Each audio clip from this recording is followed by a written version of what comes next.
Boca Raton Beach Park District is now called to order. It's Tuesday, February 19th, 2019. The time is 5:15 p.m. Joanne, would you please call the roll? Commissioner Ernst? Here. Commissioner Engel? Here. Commissioner Rollins? Here. Commissioner Vogelsong? Here. Commissioner Rowe? Here. Okay, Commissioners, are there any changes to the agenda, please? Madam Chair, this is Craig. At some point, I guess, either tonight or another night, I think we need to talk about the prioritization of overall district projects, just so we have a perspective, because it's kind of hard to improve some of these things without an overall concept of where we're going. Do you have a date in mind, Commissioner Ernst? We could do it at the next meeting. Okay. And I would suggest we need to do this fairly soon because we're making large commitments overall for the district, as well as the items that I mentioned here. I think that at the end of the day, we need to prioritize some of these relative to what we've approved as a budget previously. Craig, what I recommend, there were some items here in the packet that we were going to talk about as some items. Maybe just hear a review, and we can talk about those. Fair enough. The Steve's back. That's fine. That's fine.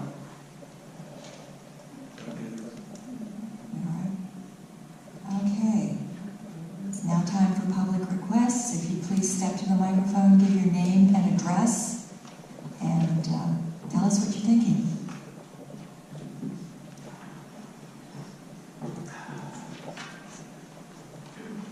Angela, not everything. What? Not everything. Not everything. Melissa told me not everything you're thinking. She knows me way too well. Hi, everybody. First of all, I'd like to tell Angela, my name is Angelo Sands, 7348 East Country Club Boulevard, Boca 33487. Okay? I'd like to thank everyone who participated and helped in the golf tournament last week. It was a huge success, and you know, the only way these things happen is because of volunteers, and many of you were there. I don't see Greg. Greg was, Greg's not here tonight, okay? he's on his way. He's on his way, okay.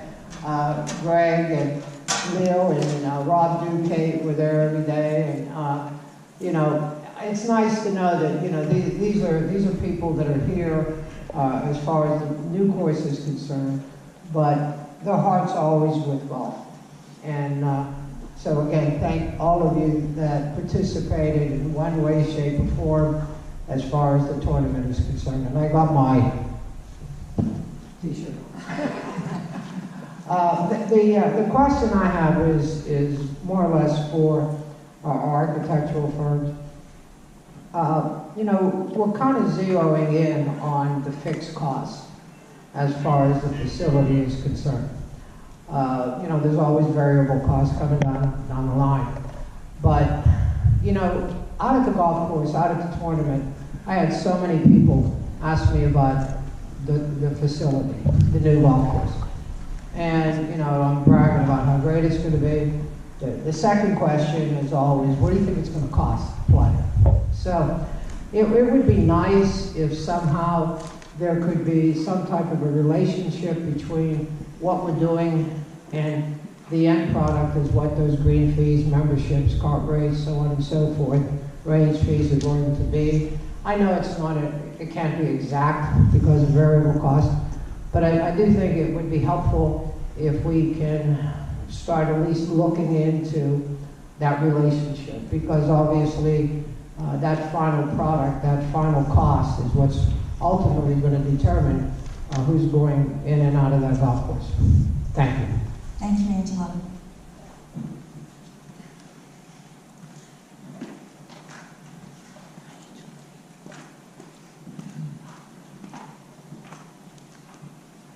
Good evening.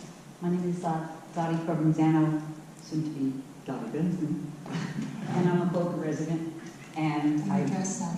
I'm sorry, my 5961 Northwest 2nd Avenue. That would be just north of the tennis courts. So I'm very, very excited about this. And somehow, I thought I went to all the meetings, but I must have missed one, or maybe it's rumor. I know that there's been several different options going around, now there's a fourth option. But what I heard was where the old clubhouse is going to be a park. I love parks. I think we have great parks here. But to me, if we're going to be at golfing, if this is going to be some kind of mega golf. That hasn't been determined. Oh, it hasn't? Okay, all right. Wanted to put it out there, and I also, selfishly, as I'm not only a major golf enthusiast, but I'm also retired, I'm really hoping that there's some consideration for the community, and maybe there's going to be some consideration for special rate for people that have been living there and lost our course. And I want a job there too. Go on, of course. Thank you. Thank you.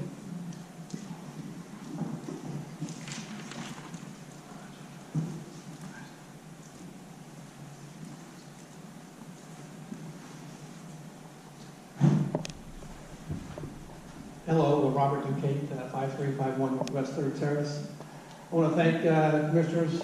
I want to point out that, as Angelo said, we get a lot of people in the community asking us questions about the golf course.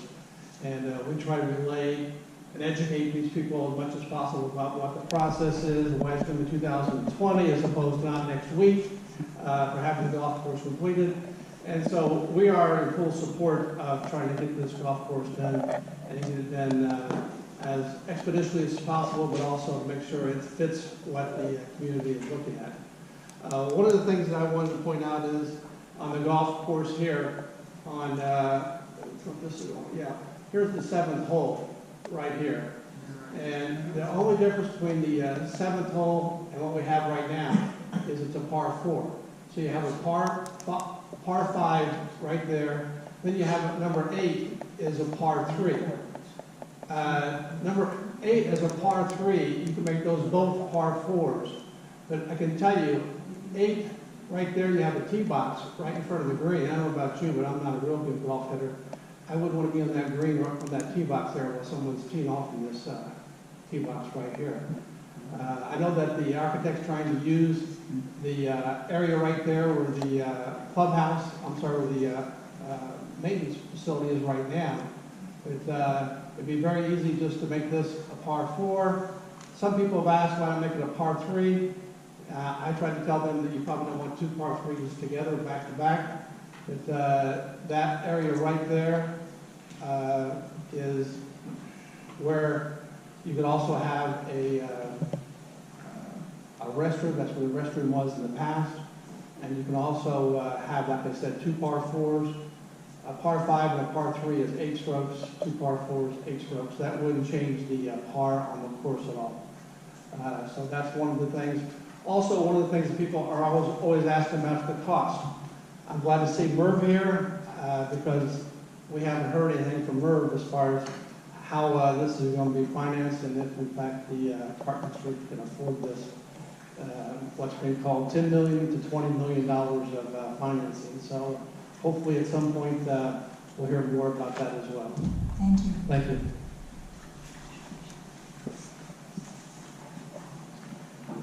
Anyone else?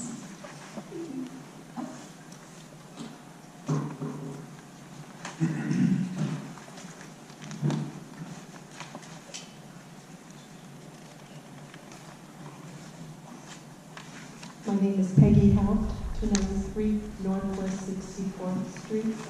What I'd like to know is just to have a little bit of an education on what it takes to build a golf course. I live on the 10th, what will be the 10th hole, and apparently there will be a lot of ground being moved behind me. I'd like to know if there's going to be a silt fence put up. How do you get rid of the greenery that's been growing? Is it chemically done? Is it tilled? Just what can we expect during the construction phase? Mr. Fazio, would you like to address her concern, please? Should I go again? Sure. That'd be great. Thank you, Peggy.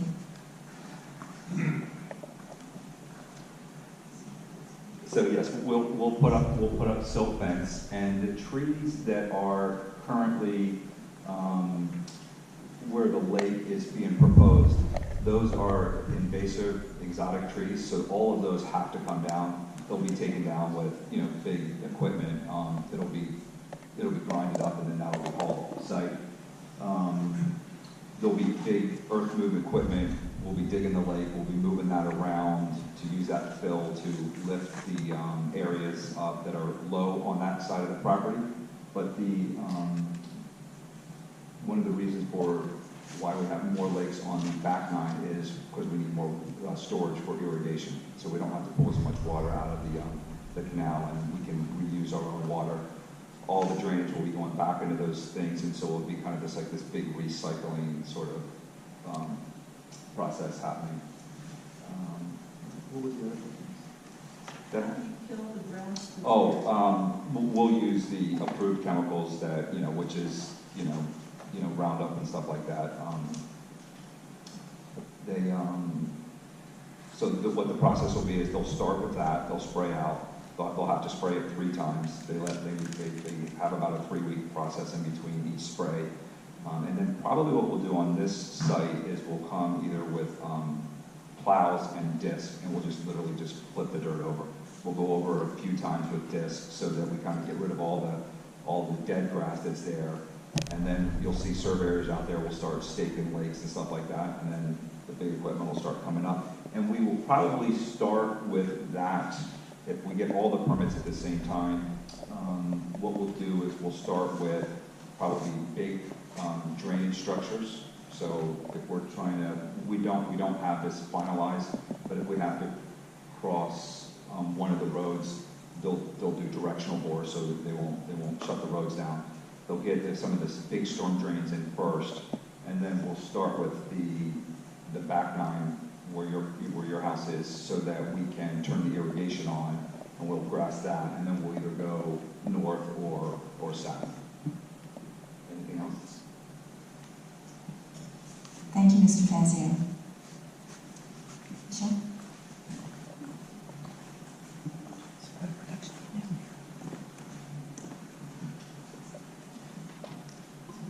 Michelle Peel, 7391 Northeast 8th Court, Boca Raton.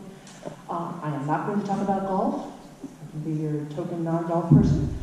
First thing I wanted to do on behalf of Friends of Gumbo Limbo, wanted to let everyone know Sea Turtle Day for 2019 is coming up on the 2nd of March. It's an all-day festival free to the public, very family-friendly. Thank you to the district. We'll be using some overflow parking at Ocean Strand for our exhibitors, but we'll have shuttles running back and forth from Spanish River Park all day. So I hope that you all will join us for that. That's an event put on jointly with the city of Boca Raton. The second thing I wanted to bring up to you guys is to echo Craig Ernst's comment tonight about taking a look at the totality of your projects that are before you now and could potentially be before you now. In particular, I want to point out on your list of projects that there is some funding for a master plan for Gumbo Limbo in here, but there is nothing beyond this year. I'd like to really encourage a conversation between the district, the Friends of Gumbo Limbo, and the city on how to fund such a plan. And you ask, well, what are we talking about? The EDSA and the specialty consultant, Cambridge 7, who is a noted aquarium and museum designer, have been working on additional details to come up with cost estimates for this plan, and anticipate that we'll see something in the next few weeks. I know that they'll be coming before this body to present those findings. So again, I'm asking that we have that conversation so that it doesn't just stop in 2019, and that we can keep moving forward. Thank you, Michelle. Commissioners, you've each received one of these conceptual ideas from EDSA, and I encourage you to look through it and get your questions ready. Madam Chair, can I ask a question of Michelle? Sure. Michelle, you may have heard about the challenges related to the tower and some of the things they're looking into that may add additional costs. I have heard of it, yes. I don't know what the solutions are yet. Right. My question to you, given our condition of everything and our commitments of everything, is it possible for, has the Friends of Gumbo Limbo considered facilitating any additional expense that might go into an overrun? I have had a conversation with Brianne Harms, your ED, about the situation, and she did ask if we'd be willing to consider participating in a solution. Depending on what that solution is, if it's appropriate, yes, we would be willing to participate. We need to see what that looks like. That's fine. She'll tell us more as we go. Thank you. Okay. Thank you. Thank you, Michelle. Are there any other public comments? Please come to the microphone and state your name and your address, please.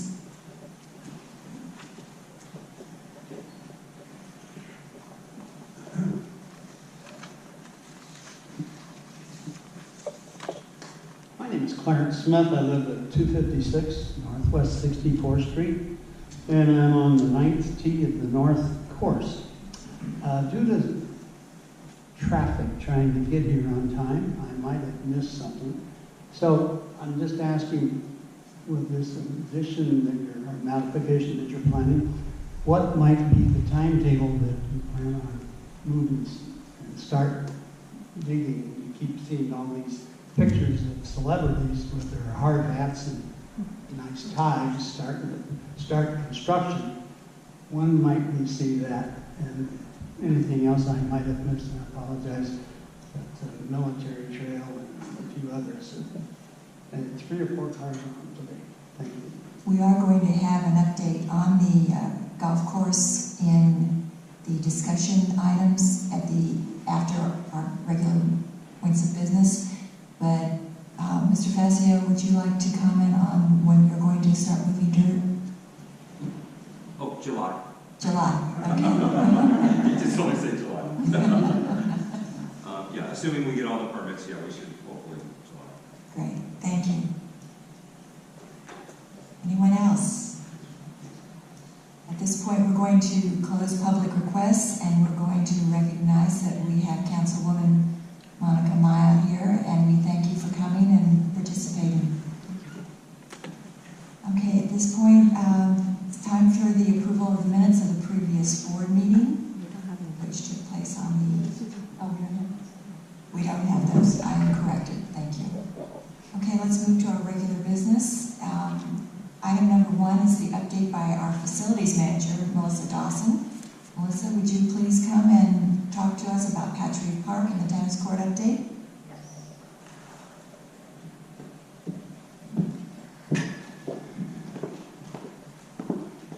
Good evening, Commissioners and members of the public. I wanted to first, we're going to talk about a number of facility items tonight, but what I want to do is start because Daniel Schauer was nice enough from GeoSyntec to join us this evening, who did the third-party investigation of our tennis courts to really look at the infrastructure and the asphalt and determining at what point of deterioration it might be in and what our best course moving forward to address the issues at the Patrick Tennis Court. So what I'd like to do is let Dan give you a little bit about his report that we sent to you a little while back, and then allow you to ask any questions you might have. Thanks, Melissa. My name is Dan Schauer. I'm a senior principal with GeoSyntec Consultants, located here in Boca Raton. I'm also a Boca Raton resident. I'm here tonight to give you a brief summary of the tennis court evaluation at Patch Reef Park Tennis Center that was recently completed by our firm. In October of 2018, we prepared a proposal that was eventually accepted by the district and approved, which included a scope of work to evaluate the court surface. In December, we met with Melissa and her team at the tennis center. We reviewed historical documents related to the tennis court construction and some resurfacing that's happened in the meantime since its original construction. And in January of this year, we conducted a field investigation which included the collection of several samples of the court surface and essentially included an intrusive investigation underneath the existing surface. So I'd like to summarize our findings very briefly. In general, you have 16 courts and a pro court at the facility. We viewed and walked each one of the courts. We found the evidence of surface cracking in courts on the northern end 1 through 4, and then a higher frequency of cracking on the southern courts 13 through 16. We also found some cracking on courts 8 through 12. This is surface cracking in the surface, and just to summarize, the surface of the courts include a top surface. It's called Plexicushion Prestige. It's a 100% acrylic latex color sports surface. It's about 1/8 of an inch thick. It is directly overlays an asphalt layer similar to a parking lot. That asphalt layer ranges in thickness of about 1 inch to 1.5 inches thick. Below that, we have 3 to 4 inches of compacted lime rock, and then compacted soil below that. So this is the cross-section that we investigated.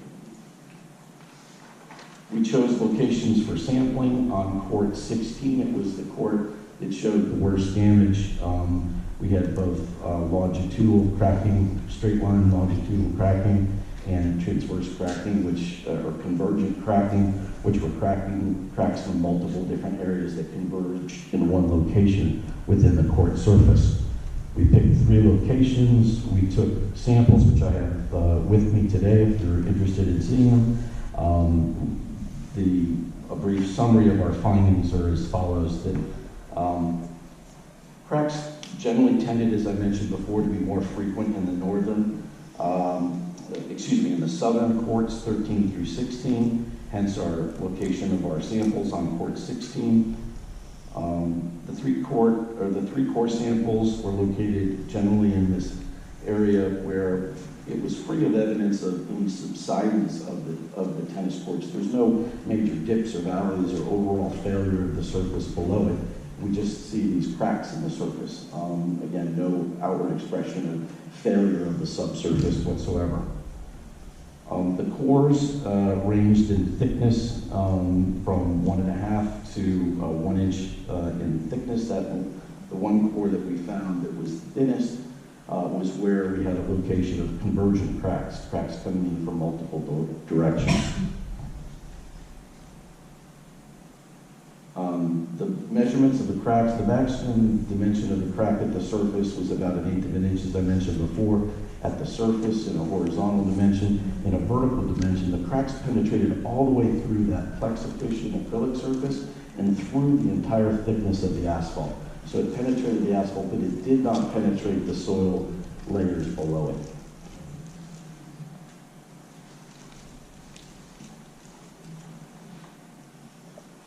We did laboratory testing of the soils below the asphalt. We didn't find any evidence, geotechnically speaking, of characteristics of the soil that would lead us to believe that there's an overall systematic failure of the surface of those soils. So really this leads us to a conclusion of significant aging of the asphalt underneath that Plexicushion surface that I mentioned is the root cause of the failure and the cracking that we see as evidence in this investigation. The normal lifespan of asphalt is about 20 years. These courts were built in 1987. You've got about 32 years of service life out of the courts, so that's irrespective of the cushion layer on top. That's still a good aging of the material. But what happens with asphalt as it's exposed to cyclic events over the heating and cooling of the year, and after 32 years, it becomes brittle. And what we see is a brittle failure of that concrete due to its aging, of the asphalt due to its aging. And we feel that this is the underlying root cause of the cracking that you see in the surface. It's not coming from the surface, it's actually coming from the asphalt underneath. The material's cracking, water gets in there, the fibers from the quartz surface, and I can show you evidence of this if you look at the samples, find their way into those cracks. They create kind of a wedge, if you will, within the cracks, and those cracks propagate over time. And we saw evidence of that because we actually saw tearing of the Plexicushion surface under areas where the cracks in the asphalt were evident. So, sure.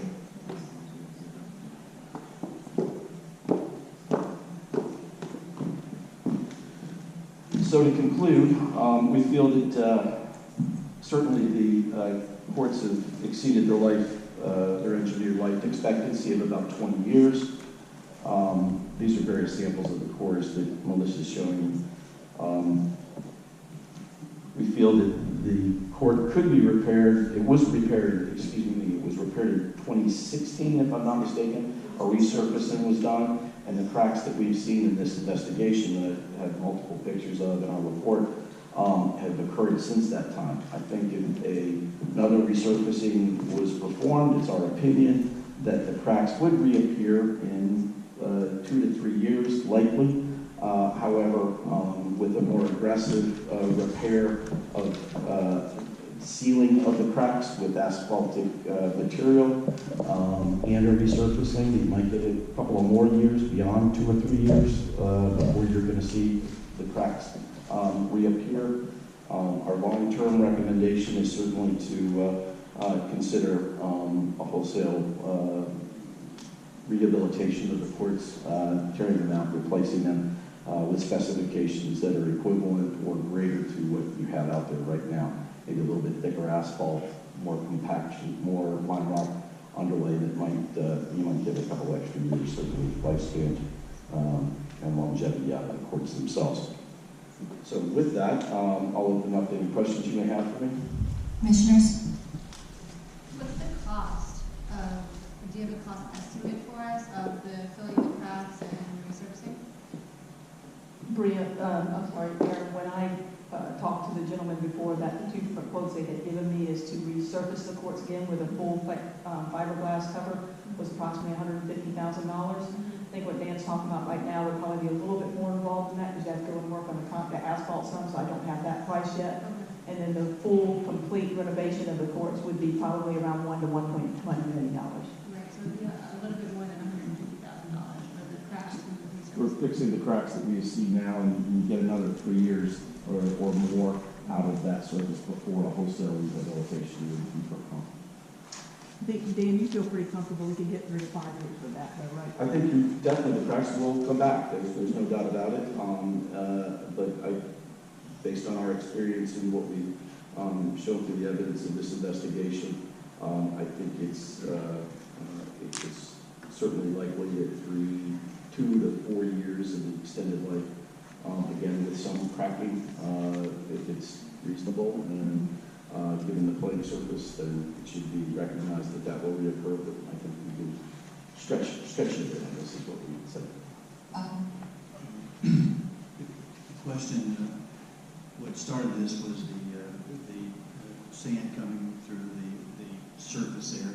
Is that still occurring? Also, do we have a safety issue there with that? And how's the city doing as far as keeping those courts clean and safe? Yeah, they're doing a good job with blowing them and keeping them swept and everything, and that the amount of that sand has greatly decreased. I'm sure that a lot of that wear has just worn off and it's worn down. So the problem is not as bad. Is there still sand out there? Yes, there is.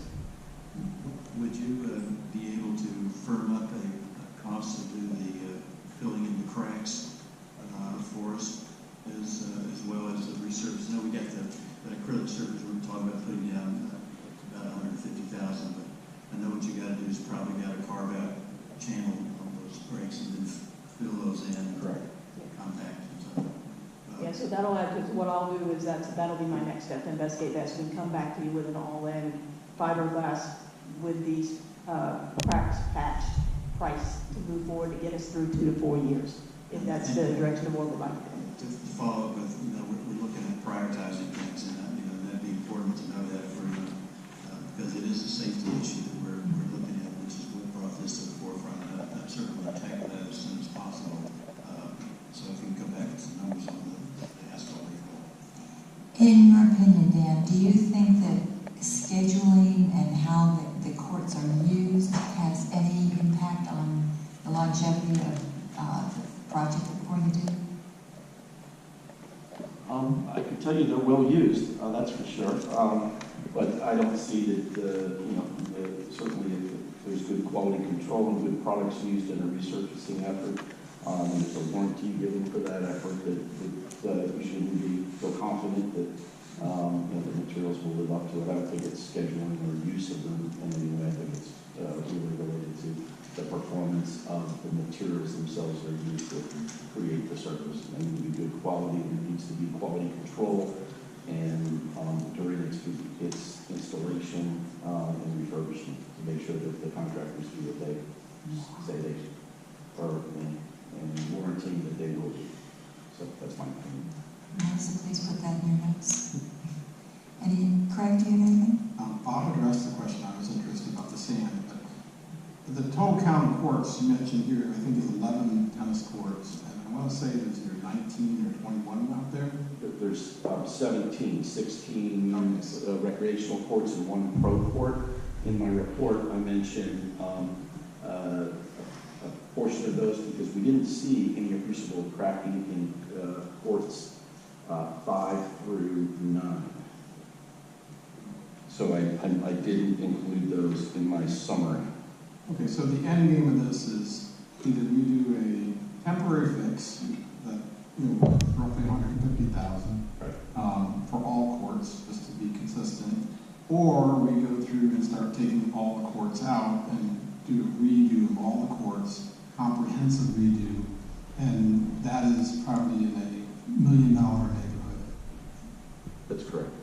So, given all the things that we have going on, seems like the first option is a little better, but maybe we should kind of stage this to think through a phased approach as opposed to one big approach.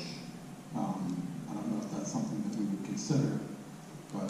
Do you mean on the interim one or on the full rebuild? Just overall, so we can budget this thing, maybe do 1/3 1 year, a third, another year, and a third. If we're going to do that, I want to write up the RFP that way because that will increase your cost. Each time you have people come back because they have to remobilize each time. Okay. Steve, do you have any comments? Yeah, doing the patch job, as it were, will, as you said, give us another 3 to 5 years before we have to do a total renovation. And I'm going to ask you a question I probably don't have an answer to, but I'm going to ask it anyway. Do you have an idea projected 5 years down the road of a ballpark increase over what you're projecting for the cost now? Yeah, actually, Dan's our geotechnical specialist. He's not the tennis court surface specialist. So I do not know what the inflationary value will be from that 150. 150 was a nice quote I got without the asphalt going into this to have from a tennis company that does work like this. So they went out there, looked at it, gave me the quote of 150, and then also gave me the quote of, it was around $800,000, $900,000, but there was some added things in there with striping that we would want to be done, which is out there now, that would take that cost up to about 1 to 1.1 million. The other thing I'll mention in the report that I think Dan put in there is that there's some drainage issues that if we're going to completely redo the courts, we should go ahead and look at a few of these drainage issues as well to fix them at the same time. So it would probably be in excess of 1.1, maybe 1.3, and I'm talking about the estimated cost you have now. It would be increased from that to address whatever drainage issue is out there, which we would have to hire an architect engineer to go out and draw up the drainage and do that, correct? Figure 1.3, maybe 1.4. What I'm thinking about, what Craig mentioned, doing a phased renovation may be the way to go, depending on how much extra it is. Because right now all we're doing is kicking the can down the road. We don't know what's going to be 3 years from now or 5 years from now. Correct, and I can put out the RFP any way you would like. I mean, I could put it out for the cost to do a full fiberglass coat, and then what would it cost to completely renovate them, completely renovate in phases. If we do an RFP, we could put all of that in there and evaluate it at that time. Now, that pricing will not still be good if we decide to do a fiberglass coat now and then we go to redo the courts 3 or 5 years. Obviously, that won't be any good anymore. We'll have to rebid that out, but we could do that and take a comprehensive look at it. The other thing I would remind the board is that Michael Calvert and his team is doing a needs analysis and a needs assessment for all of our parks. And it might be nice prior to getting into any renovations if we evaluate what those needs assessments are to see, do we need the same number of courts? Do we need more courts? Do we need to turn some of those courts into pickleball courts? Or what exactly do we need to do? So the other thing this interim fiberglass coat would allow a time for that analysis to come back and for us to really take a look at that and then make some decisions based on that. Do the same companies do the entire renovation as well as the surface coating? Yes. Okay. To your your point, Melissa, about the needs assessment, I mean, there's so many moving parts to this, and we have a critical need to take care of those courts over there from the safety issue. I mean, you can keep blowing the sand off of it, but you're going to have problems. And it seems to me that our best option would be to fill in the asphalt, put in the acrylic surface, and then put aside the funds in a capital account that we can shut the courts down completely. Because we're looking at a 6-month shutdown, if I remember correctly. Yes, correct. Those tennis courts. Yes. And the other thing too, you know, if a new municipal complex goes in downtown, I know that's going to affect the Memorial tennis courts and most likely, and so our inventory is not going to increase in that regard. So, and if Dan is correct, as I'm sure he is, that we get plenty of usage out of those courts as well as the ones we have over at Swim Rack. Absolutely. So, my recommendation, once we decide what we're going to do, is to go through the project completely, set some funds aside, redo the project, shut it down for 6 months rather than inconvenience our patrons for every 6 months shutting down, because it's kind of difficult to mobilize, and that's going to increase our costs. It will definitely increase the cost. I'd be in favor of setting aside funds and plan on in 5 years redoing the whole courts, and that way everybody's got plenty of notice, and we know where our needs are going to be with that survey and what's happening downtown. Are you making a motion? No, I'm not making a motion. I think we've already, I would request that you come back with us with a cost to complete the project on a refit. Fiberglass coat with the addressing of the asphalt cracks. Correct, because I think you've already given us an indication before with just the acrylic surface, but now the need is even more critical to get those cracks repaired and resurface. I'm concerned about the safety because you have a lot of people, a lot of different ages over there playing tennis, and the young ones that are real aggressive and the older ones that were not, are going to have a problem on that same court. When can you come back with some numbers for us? I'll give Dan a call tomorrow. He'll take my call, and just to get the full scope of what we have to do, and then I'll work and try to have it here by second meeting in March, because Steve won't be here for the first. Okay. That'll be my goal. Okay. Okay, our next, and Dan, thank you very much. You're welcome. Thank nice you. to see you again. Nice to see you. The science playground roll code and insert, Melissa. Yeah, what I'd like to do, commissioners, if you don't mind, is in your packets on page 1, obviously you saw a summary sheet that we sent you. The page right after that on page 2, and this will be page 3 we'll get to, but I want to show you where I came up with top items on this list.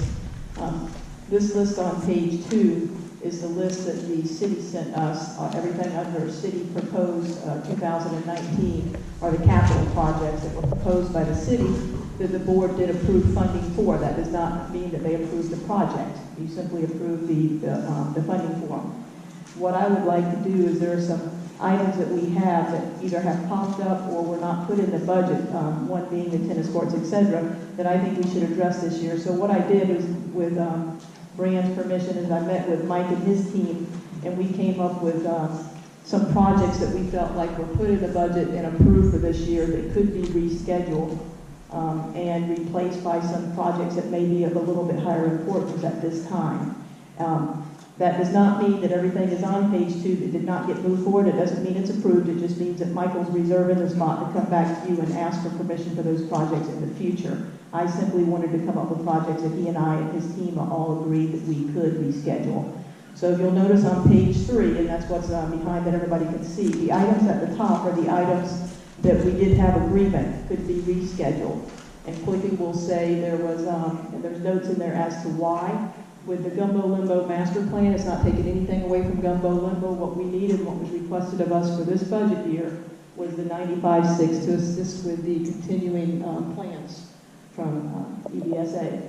And then beneath that, and $200,000 was left in the budget, but they cut back and only needed the 95.6. On the Clownish to Hornley lighting was in there. A lot of some of that was based on, we had some vehicle break-ins, so you'll notice that on page 4, I had done a study and worked with Tiffany and the city to take a look at vehicle break-ins at the Hornley. You'll see where they greatly decreased.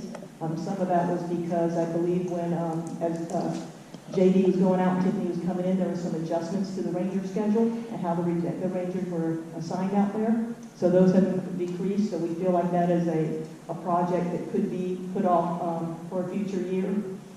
Spanish River Phase 2, it was in the August 20th board meeting. You all voted to have that pulled out of the budget for right now, but for some reason, somehow it was left in the budget. The Meisner Bark restrooms at $40,000. I feel like those could be, Mike and I discussed how those could be addressed in the future, either when the Hornley Park was project either continued, or if it does not continue, when we get our needs assessment back. So we felt like that was another project that could be rescheduled. And then you'll see the Red Reef Park restroom south. Right now we have the central and the north going on, and there are some trailer restrooms out there taking their place, and what we really don't want to do right now is shut all of the restrooms down out there and only have trailers available right now. So by the time the money would be needed, we're going to be pushing that project into next year anyhow. So those are, for your consideration, projects that the city and Brian and I all sat down and thought that these were projects that could be rescheduled and to make available that money to help with some of the projects that we have. Going into that, that's when I'd like to go into a couple of items with you, and I'd like to just go down that list, if you guys don't mind, just keeping page 3 in front of you. I'd like to just go down that, write down that list, and then the supporting documents, I'll give you what page number it's on, and I think that might be the best way in order to have you guys be able to keep up with where I'm at, and I will try not to talk so fast. So Melissa, this is Craig, sorry to bother you, but on the savings, you said the budget was 200,000, but they only needed 95,000. And then the budget here, and it says 95, it really should be a savings of 114,000, correct? yes. Okay, so you have another 10,000. Well, but it would be calculated, because that's a formula. So it would have used the 95.6 that's up there. I guess I don't understand that, because you said the budget, 200,000 was budgeted. We only need 95.6. You use 95.6, so the difference between 200 and 95 gives you a little bit more money. But what I'm saying is with the total savings down there, Okay. I see what you're saying. It should have been flip-flopped, is what you're saying. The 114 should have been there instead of the 96, is what you're saying.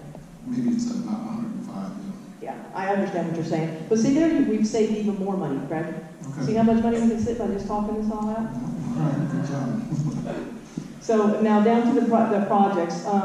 Go to resurface Patch Reef Park Playground, and I'd like to take a minute to show you. This is a project that I have to tell you I feel very strongly about needs to be addressed. It's the surface at the Patch Reef Park Playground. There are a lot of cracks, and in my opinion, it is becoming a hazard.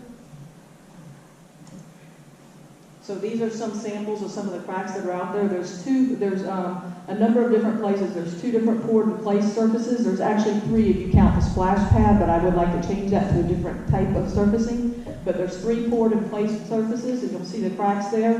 They're inherent, and this is simply a matter of aging. And no, I do not know the exact year that this was put in there, but I know it's been a good number of years. And Brian walked out there with me. If you can see that picture on the left, you can just see where those cracks are there, and that's pretty consistent throughout the whole thing. And so what happens is those eventually pull up like the picture on the right, and then parts of the rubber come undone, it becomes a trip hazard. Now what the city is doing, they're calling people out to repair this, so it's not sitting there all the time. But the problem is it's happening so often now because there's so many cracks that it's hard to keep up with.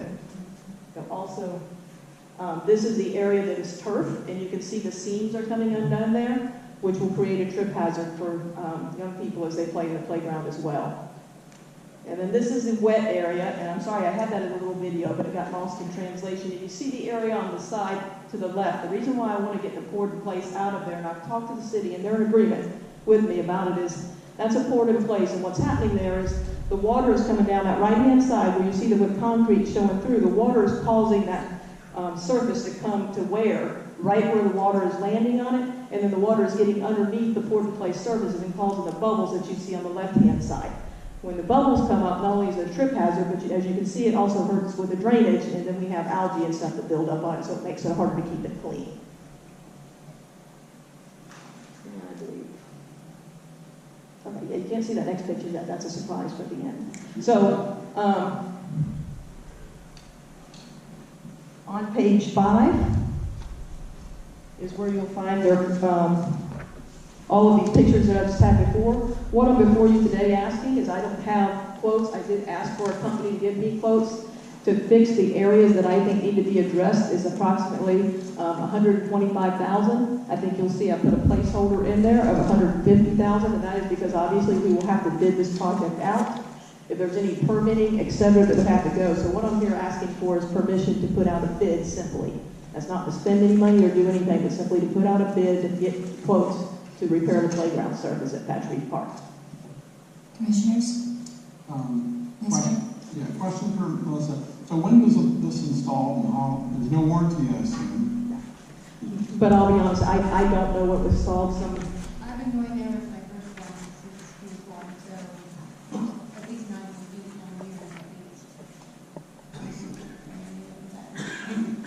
So it's time. Yeah, it's lasted, it's held up well. I would, as requested, Melissa, I would need to make a motion to get the RFP out so we can understand what it's going to cost us to replace it, because to Aaron's point, I know it's been at least 10 years since that playground was redone, and everything is looking a little more now, including the equipment that's there as well. But I think that we'd be well served to get started on that before somebody gets hurt.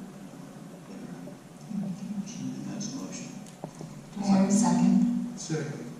Discussion? One quick question. So the RFP is going to be sent out to replace the entire surface or just fix the issues?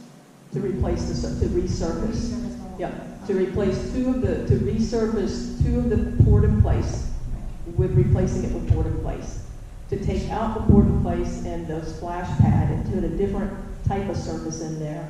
It's called a diamond coat or something like that. It allows the water actually to go through it so it doesn't stand. And then also to replace the turf with turf. Commissioners, any other comments, questions? All in favor of the motion, please say aye. Aye. Opposed, like sign. Motion passes. Joanne? Did we address the science program? I'll have that coming up. Okay. So, thank you. Moving on page 3.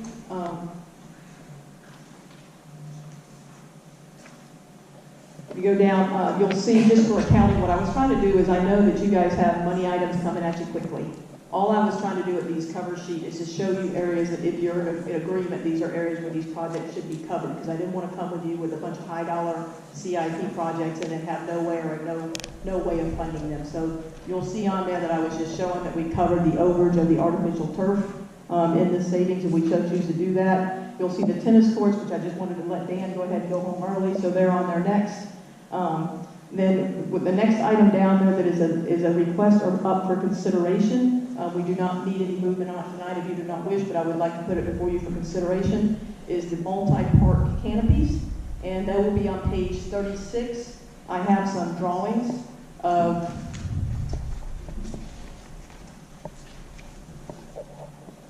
about 7 to 8 different areas that I would like to simply get quotes on. I put a $100,000 holder in there. My idea was asking for permission to do a design, build, install RFP for shade shelters for some critical areas that we have.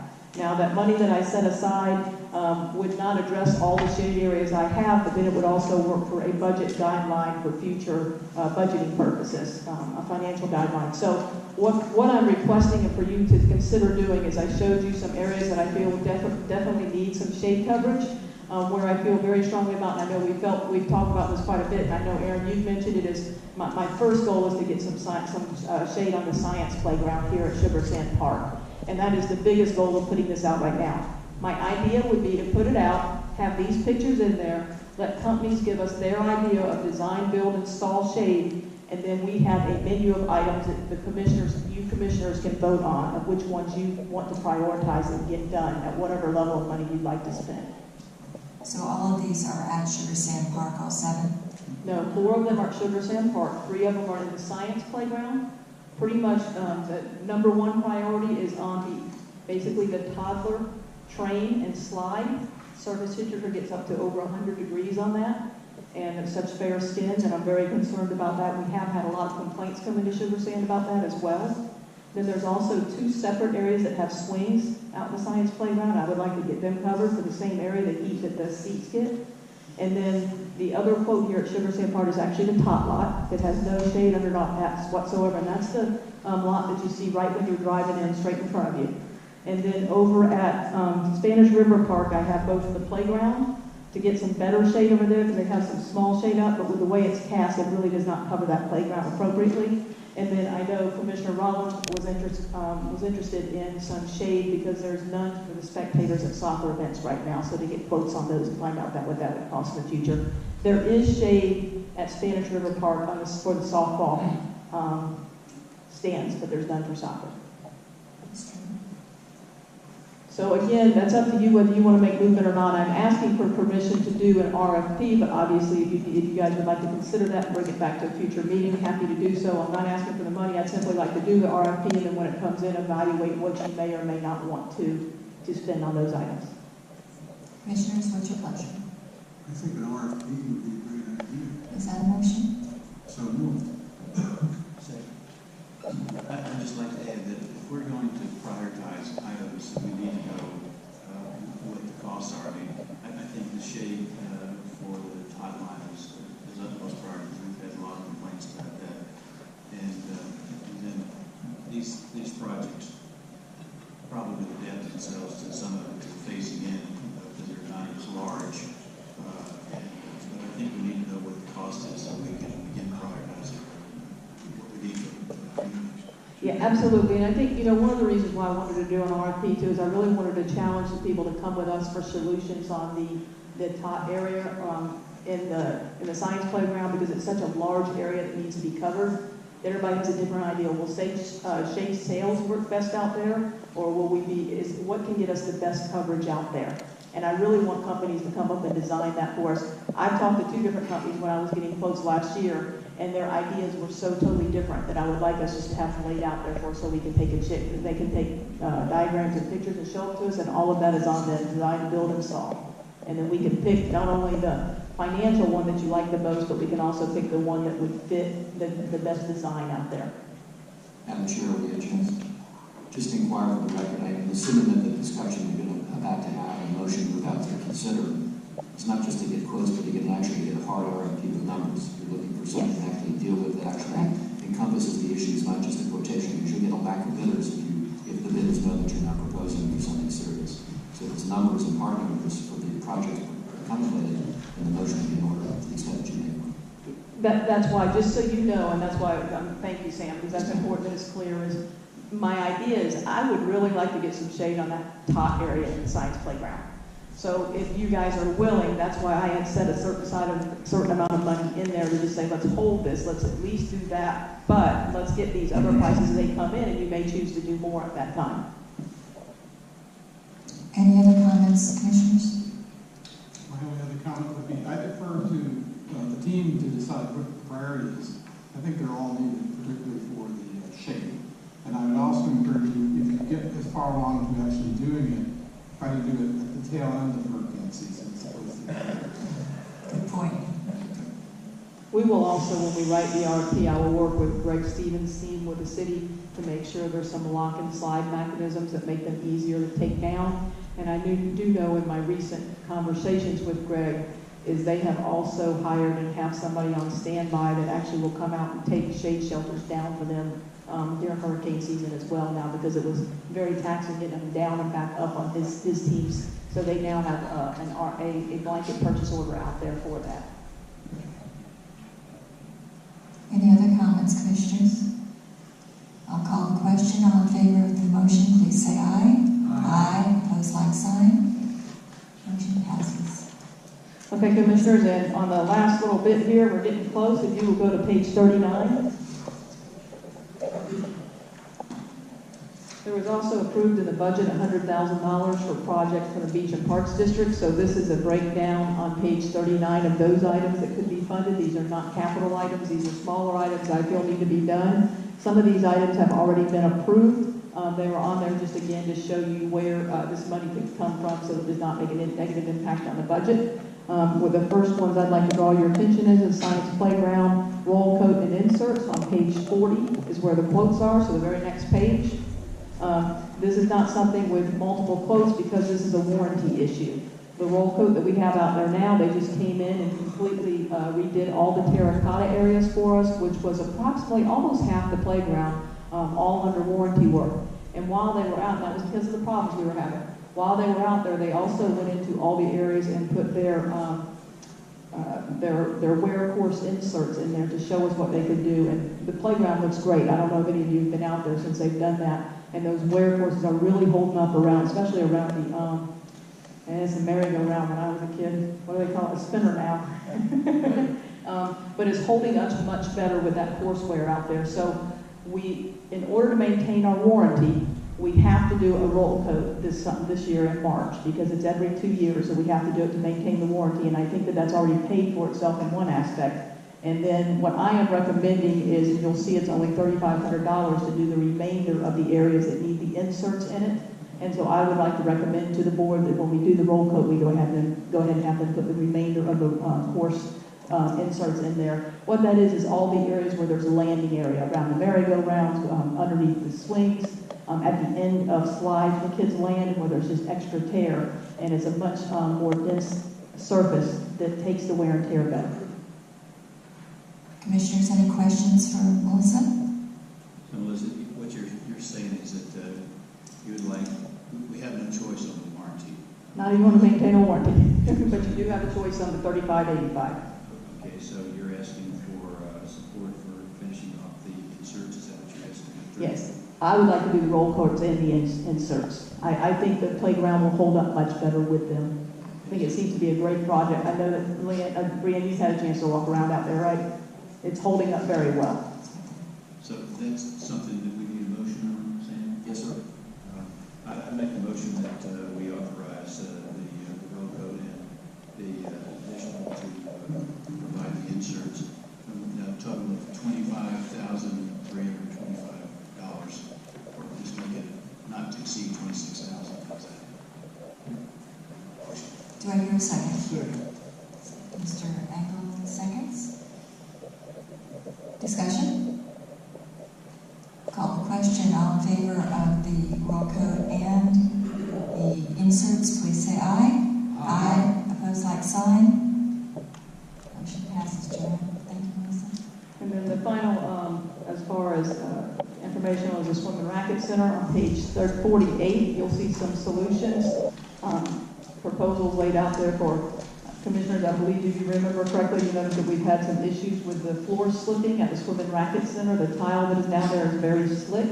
So I had 3 different companies come out, and 2 of the companies were obviously going to put down paint with an additive in it, which is one well, and then there's another company that would come out and do a chemical on it that basically does microscopic treads in the tile. So I had this company come out. They actually treated one of the tiles, and it worked really well. Now, I will tell you, I really like this company a lot. I think it's got some great potential there to solve the problem really well. And when I was there, I had the facility managers that were there. Dave came out and took a look at it as well. And they went out and they tested it. This is called Slip Advisors, is the name of the company. That's the one that it's under. And they are the middle price. You will see that they will give a 2-year warranty. The other companies will give a 1 year for their paint with an additive in it. And I've asked them all kinds of questions. They said these grooves that they make in, it's microscopic. You can't see. They treated one tile that looked the same as every other tile out there. But prior to him treating it, he put an actual, he did a slip test right in front of me on it. And with our slip test, it's a static coefficient test. And they have different ratings, and this is by the ANSI, the American National Standards Institute. And for high tension and the best traction, you should be at 0.6 or higher, and our rating came in at 0.38. Well, 0.38 registers as minimal available traction and high probability of slipping. So he treated one tile, and when he came back, we came in at 0.58, which is moderate traction and increased probability. His goal for us would be to get our traction up to 0.65. And so What I also like about this company is not only will they give a 2-year warranty, but they will come out during that 2 years every 6 months and test your tile. And if it falls down into the danger zone, they will retreat it to get it back up there. Once the warranty is over in 2 years, it's only $75 each spot to do that testing in. And there'll probably be about 3 to 4 spots we would want to test. The overall product, they believe, will last, and it seems like this is everybody's catchphrase, 3 to 5 years. But that's what they're saying, they'll test us. So that's the product that I am recommending, because there's 2 things I'd like to do here. First and foremost, by a long shot, we have a commitment to provide a safe environment, obviously, for the consumers that are using that for our community. And that's my biggest goal. My second big goal is to protect us and from litigation. And again, that's very much secondary. However, I feel like this gives us a very good plan to show what we've done to address the floor problem and to continuing maintenance of this floor problem. I'd be able to have them come out every 6 months to test it and be able to record it and adjust it so it's back up there within the safety standards of the ANSI as well. Did you check the references? Yes, there was 2 companies, one in all of the, there's a restaurant, all the Zaxby's. All the Zaxby's are pretty much in Louisville area use that, and then there's an area in out of South Carolina. There's a company, and I don't remember the name of it honestly off the top of my head, but that I spoke to about the product as well, and they're all very happy with it. The Zaxby's actually had a couple of floors done, and it did so well, they went back and put them in the rest of their restaurants in the area. Commissioners, do we have a motion? So moved. I'll second. Just a quick question.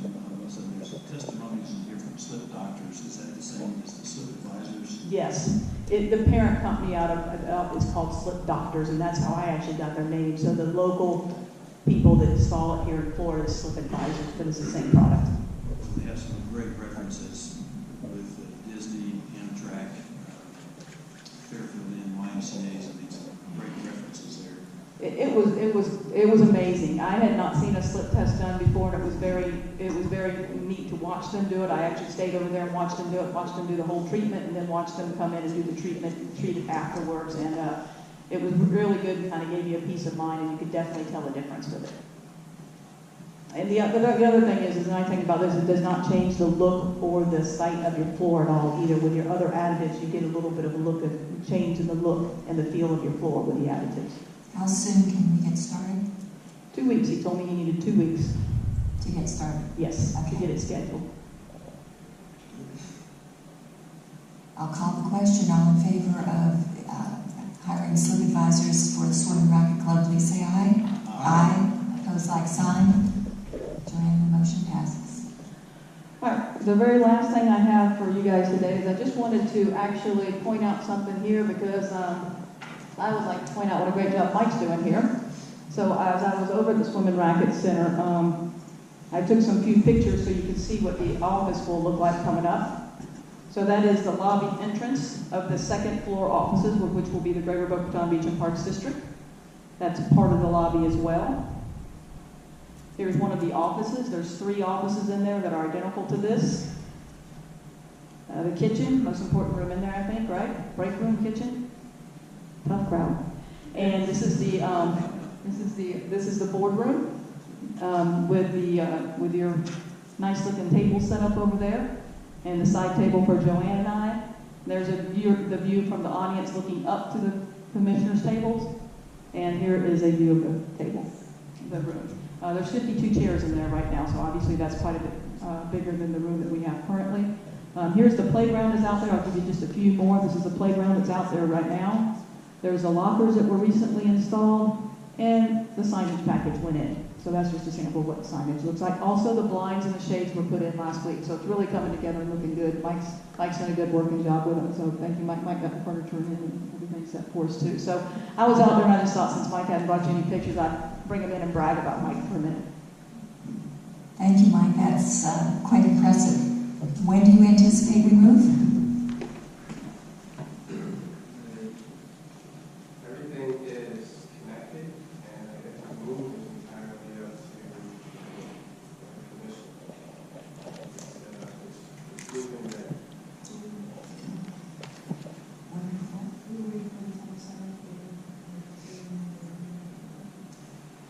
Okay. So that when all I have, Commissioners. Thank you. Great job, Melissa. Thank you very much. Okay, our second item on our business today is the bank transfer. Murph, would you like to comment on that? Sure.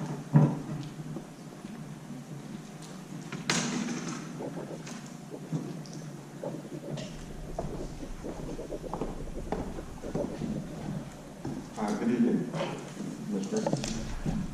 Yes, I'm the executive director, interim executive director, and asked me to look at, and the treasurer asked me to look at perhaps moving some more funds to the Florida Prime.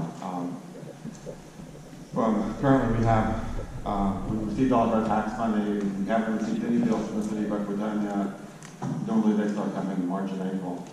We haven't received any bills yet. So as of the end of January, we had about $33 million in investment funds. About 26% of those were already with Florida Prime, and the other 74% were still in the trust money market.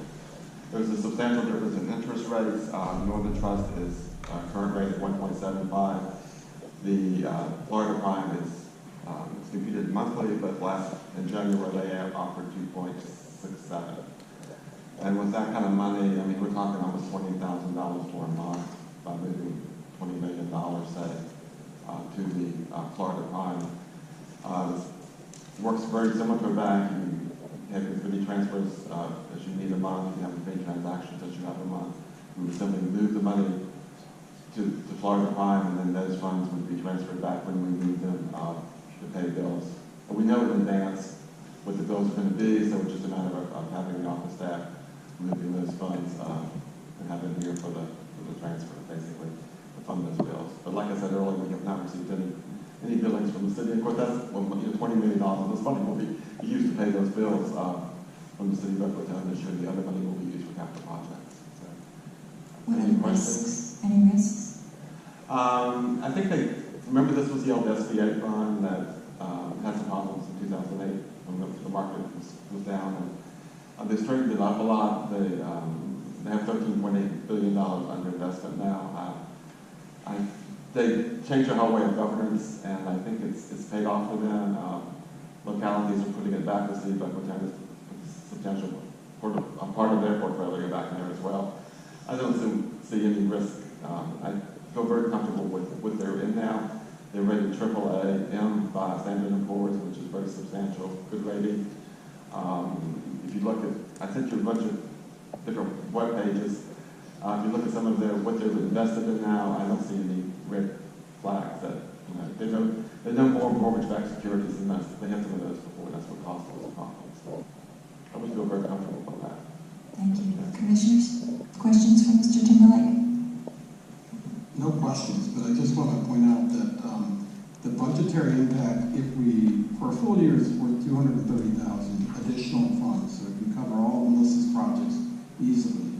And the other, if it's 7 months and your calendar year is till September, that's worth $134,000. But we will monitor the fund itself on a regular basis if there's anything unusual. The assets themselves no longer contain auction rate securities, which was a problem in 2008. So I think we're pretty good, and it's a pretty big uptick for earnings. I'd like to make a motion to make that move of transfer of, the open question that we should talk about is we're going to transfer all of it, or leave like $1 million or $2 million in Northern Trust to. The recommendation is 20, leave the other 4.6 million in Northern Trust. We use that first to pay the bills that will show up in March. If that's okay with everyone, I'd like to leave, move $20 million over to the Florida Prime Fund, and we will transfer back as we need. Discussion, please. All in favor of the motion, please say aye. Aye. Opposed, like sign. Motion passes. Joanne, thank you, Mr. Timberlake. Good suggestion, Craig.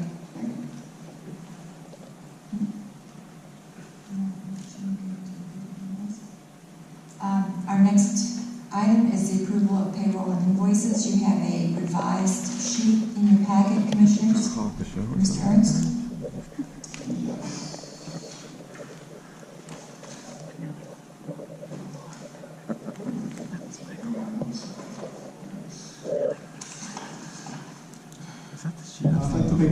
for approval of the invoices for a total of $113,209.44. That includes payroll of $11,747. Second. Discussion? All in favor, say aye. Aye. Opposed, like sign. Motion passes. Joanne? Thank you, Craig. All right, we are now up to our reports and discussions. Mr. Kosky, would you start our golf course update, please? I think, doesn't Brianna have the opportunity to go first? Executive Director's on this. She deferred to Mr. Kosky. Okay.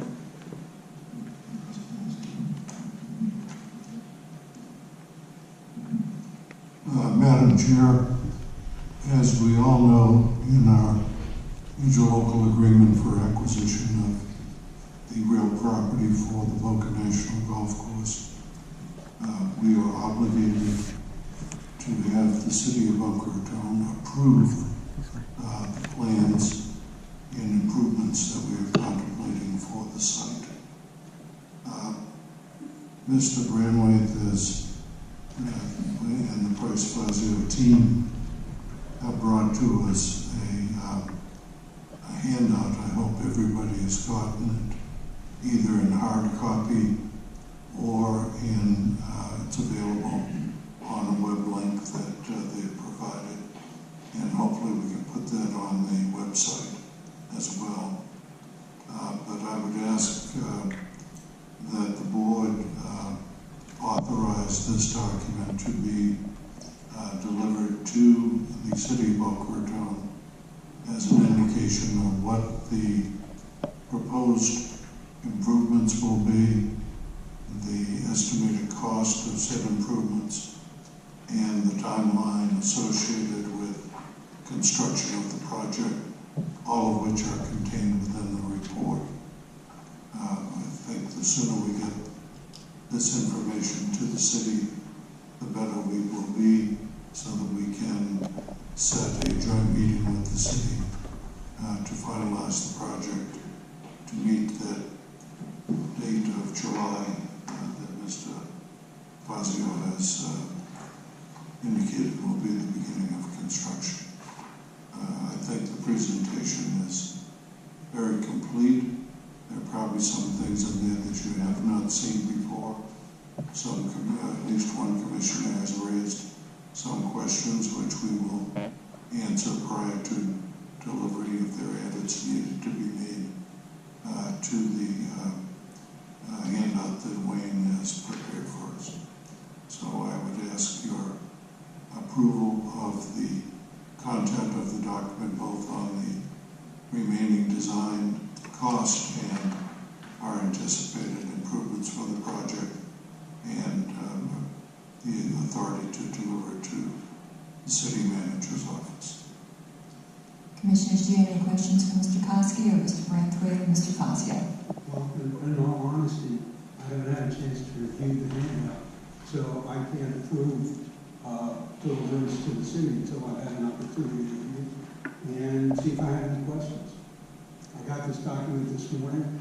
I spent the balance of the day, that side job that I have, other than this. So I can't approve it until I have a chance to look at it. I briefly looked at it. I only got the link at like noon, I think it was.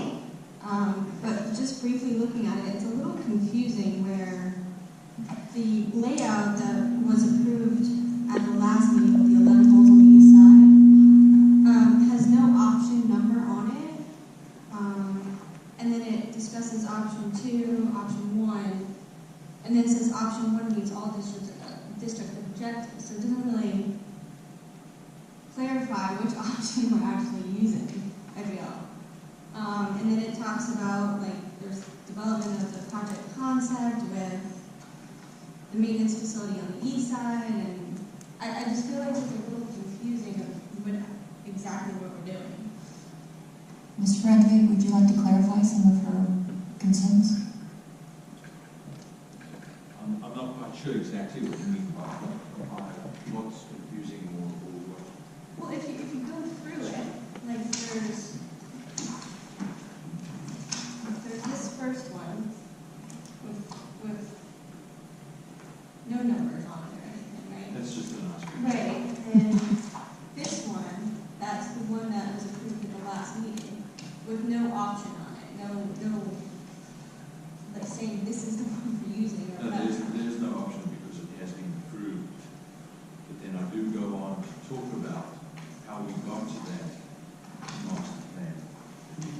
talking about three options that we consider. Right, I guess it's just confusing because it says option 1, and then on the next page it says option 1 meets all district objectives. Right. So it's a little, I mean, I know which one it is, but if I were looking at it, I would be like, well, Okay. is it option 1 that they're using, or is it option no option 1? I'll clarify that. So for me, it's a little confusing if I were looking at it and I had no background on it. Fair enough, that's fine.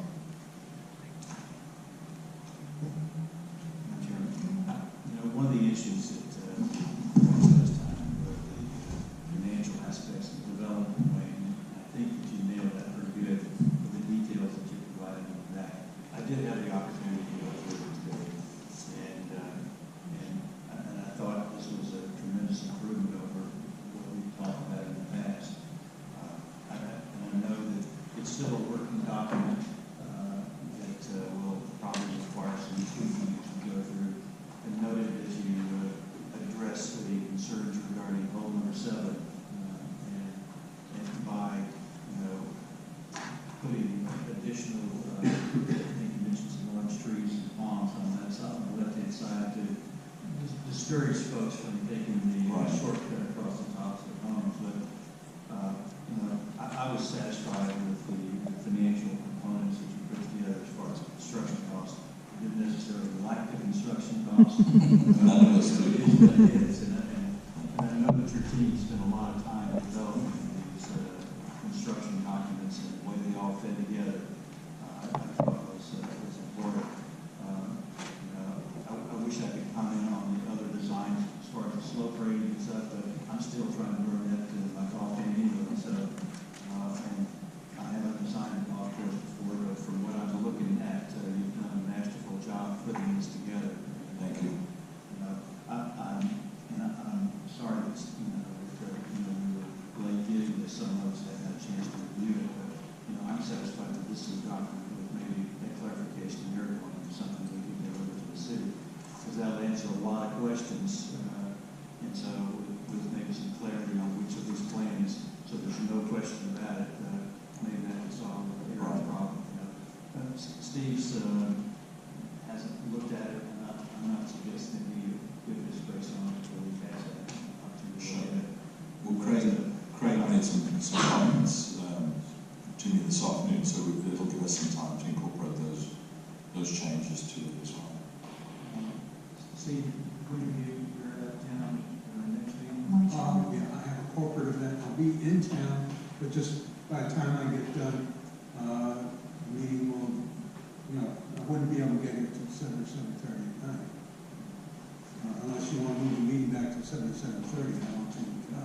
I'm just thinking, to me, this is critical to our process, and maybe it would require a special meeting with a special subject, that we just have one topic that we could go through and get this done. If the commission would like to do that, I would like to see us get this to the city council. I mean, they've been asking for this for some time, and now that we're really close to having it done, I don't want to delay this another 2 weeks. I'd be fine with meeting next Monday. Commissioners, look at your calendars if you would, please. Yeah. I'm not speaking for myself, I appreciate that. The weekend will give me the chance to review it. If I have any questions, I can communicate those at the meeting, and I'm sure at that point, you guys be more than equipped to answer them. So, if we could do that, I'm fine with that. I understand the urgency of the issue. I just, I wouldn't.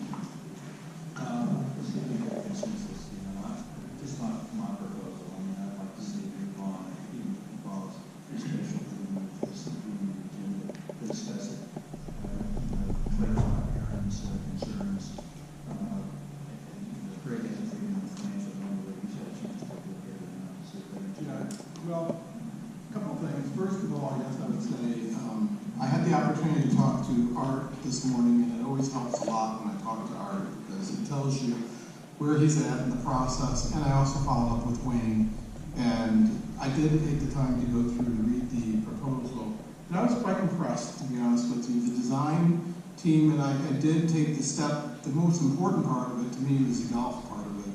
And so I read hole by hole and followed myself through the course, and I could see that there's love and passion by the design team to develop something that is very unique. And so overall, it's a terrific addition to the community.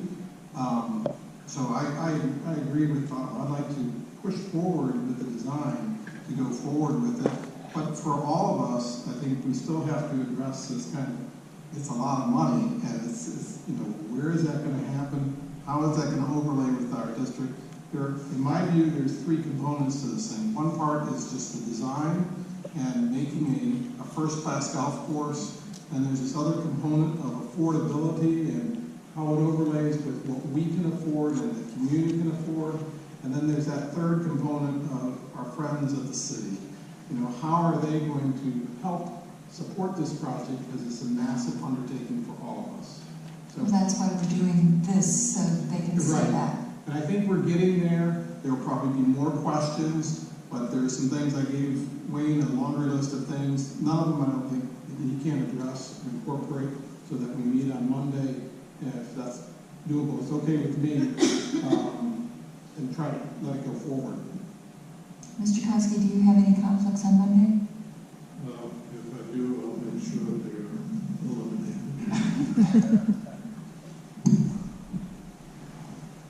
Mr. Gorin, did you have?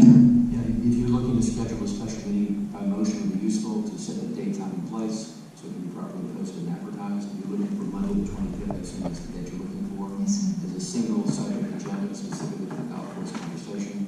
And for the record, as you probably know, under the Sunshine Law, independently of talking with each other, which you can't do unless you're in a public forum, you can talk to your consultant. That consultant cannot, as a conduit, cannot communicate with anybody else about what you discuss with them. You have the right to do that. They're your direct consultant. Independently of that, however, the meeting is the place to have that conversation. If you want to set a time and place, it would be appropriate for a motion to set that this evening. Are you or Mr. Horowitz available on Monday? Absolutely. Okay, thank you. We had an issue with the posting the notice and the time to get that in the paper. It worked. Commissioners, I make the motion that we conduct a special meeting on Monday, 25th at 5:15 p.m. with a single subject being the National Golf Club. And the idea that we move that forward to the city council at the conclusion of the meeting. I'll second. Discussion? All in favor, say aye. Aye. Opposed, like sign. Motion passes. Joanne? Thank you. Mr. Koski, do you have anything else that you want to, okay, we're going to go back to our executive director, Ms. Brianne Harps. Commissioners, we are still waiting to hear some final input on the tower at Honolulu. We're still waiting to hear the final input on, as far as our legal alternatives like the tower at Gumbelemo, so hopefully we'll have an update at the first meeting in March, and Commissioner Engel, I could fill you in prior to that meeting just so you know beforehand, since you won't be there for that.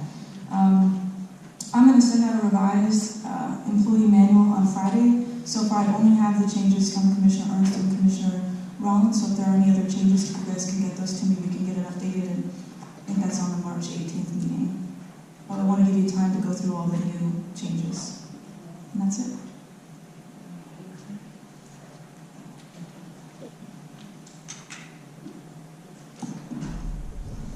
Mr. Gorin? Thank you, Madam Chair. Good evening. I'll be very brief because I have laryngitis, so it makes it even easier to be brief. We track a number of the pending legislative bills every session for our public clients. And this session, we've been tracking several bills that really affect not just municipalities and counties, but also affect special districts, which I will be happy to brief you on at the next regular meeting. But in the interim, we produce from our office a report every several weeks that lists and tracks pending bills that may be of interest to all of you in the context of your interrelationships.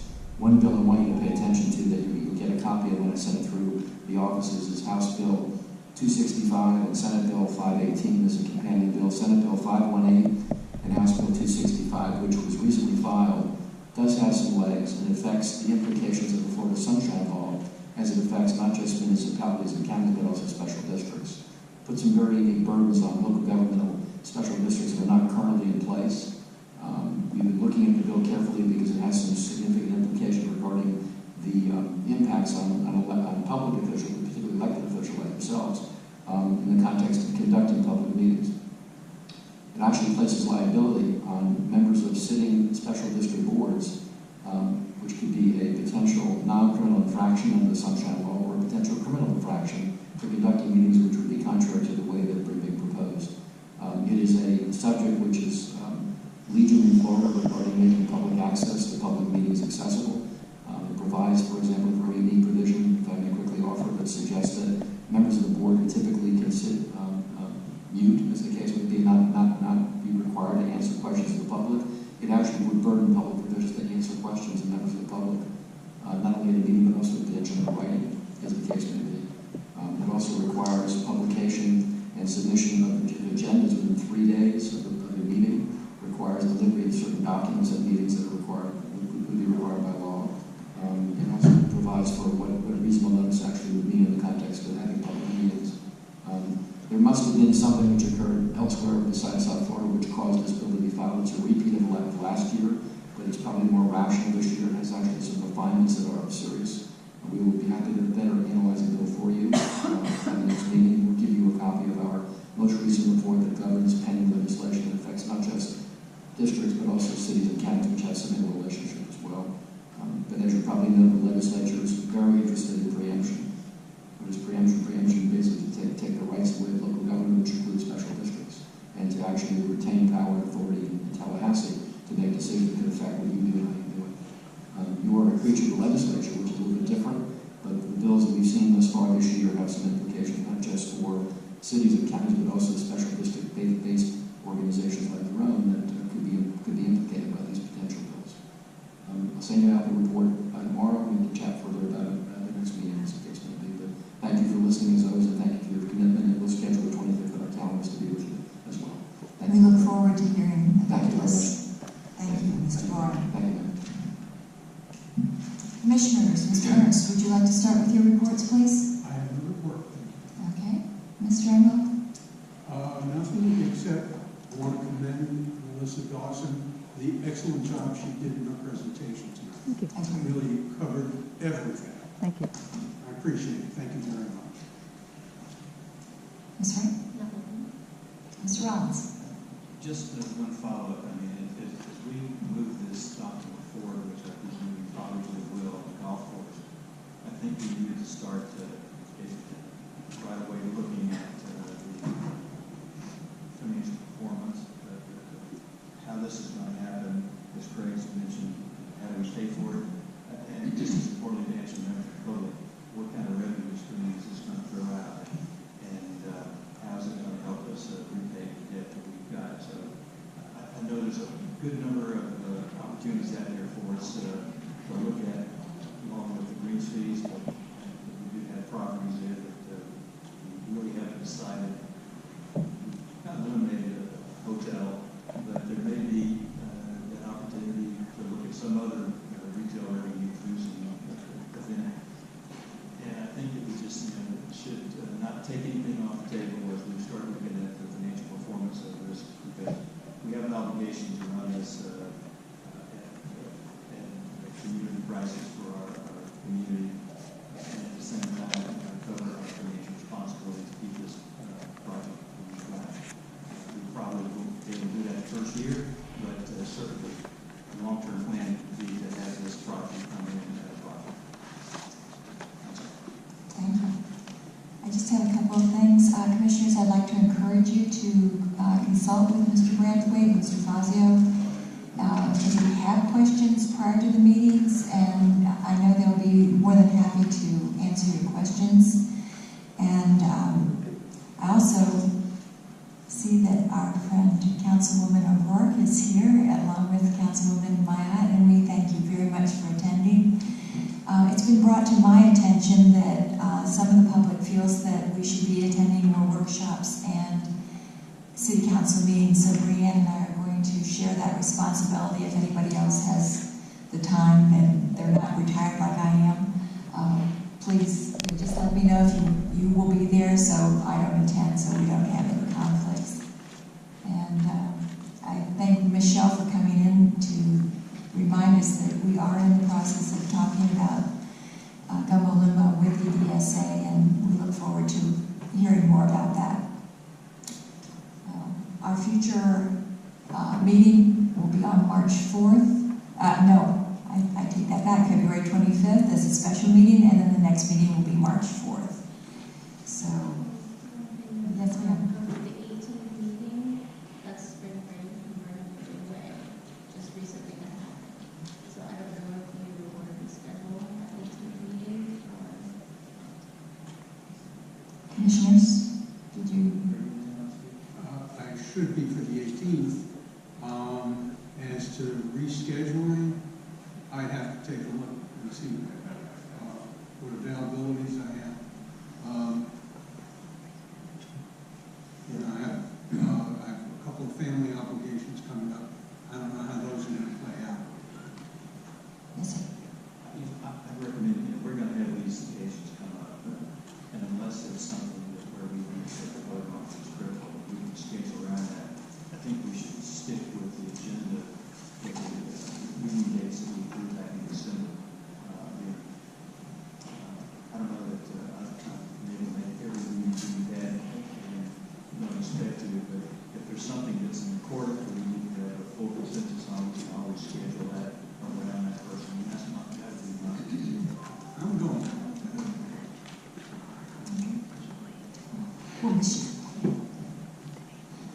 Okay, future agenda items are the tennis courts, and if you all would, actually, I'd like to ask Ms. Harms to get a listing of all the projects so that we can prioritize them according to Mr. Ernst's request. So if we could have that so that we can start working on that for the March 4th meeting.